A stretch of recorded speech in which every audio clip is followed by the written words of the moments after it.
আমার নাম হলো মানিক নমো। আমি একজন কৃষক। দুনিয়ায় পরিস্থিতিও কিরম কিতা হইতাছে, যখন মনে শান্তিও হারাম না কেমনে কিতা। এই যে একটা আরম্ভ হইছে এই ভারতবর্ষের বিশ্বজুড়িয়াও, এটার মধ্যে একটা কিটা একটা শুরু হইছে, শান্তি হইতাছে না মনে মনে। যে এই যে একটা ঘটনা হইল জম্মু কাশ্মীরের পুলওয়ামা গ্রামে, যে আমাদের এটা কইতে দুঃখ লাগে। তো এখন এই যে অপারেশনটা হইল, অপারেশনটা শেষ মুহূর্তে শেষ অপারেশন যে হইল, অপারেশন সিঁদুর, অপারেশনটা আগে কোন, এরপরে সিঁদুর।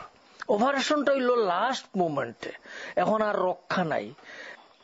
এই রাষ্ট্রটা যদি উগ্রপন্থী না হইতো, আমার বাড়িতে যদি আমি সুর দিয়ে স্থান না দিই, আমার বাড়িতে সুর থাকতে পারবো নি। কাজেই তারা স্থান দিয়ে, কাজেই তারা খোয়া লাগবো, তারাই উগ্রপন্থী।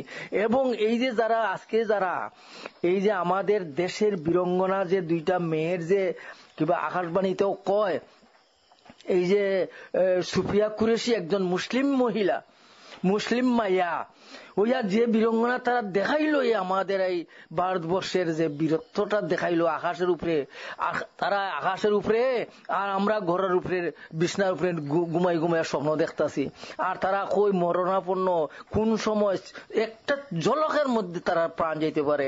এরা যে আজকে যে এই যে দুইজন মহিলা, আরেকজন সিং আর এই সুফিয়া কুরেশি, এরা যে আজকে বীরঙ্গনা দেখাইলো ভারতবর্ষে, আমাদের ভারতের বীর সৈনিকরা আজকে তারা এই মাঠে গিয়া হারিয়া এই যে সুদর্শন চক্রগুলা চালাইছে, তারা তো জান তার হাতে ইটান ভাবছে না, তারা দেশ রক্ষার্থে জান দিছে।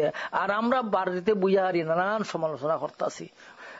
তাই হইতাছি এই যে অপারেশন সিন্দুরটা হইল, আজকে আমাদের ভারতবর্ষ বিশ্বগুরু হইব। এই যে আকাশে উঠিয়া যে বীরাঙ্গনা তারা দেখাইলো, বীরত্ব দেখাইল, এরার প্রতি আমাদের কোটি কোটি প্রণাম। তার প্রতি আমাদের, আমরা যত সময় যত বাঁচিয়া থাকবো এবং দেশবাসী বাঁচিয়া থাকবো, তাদের নাম এবং তাদের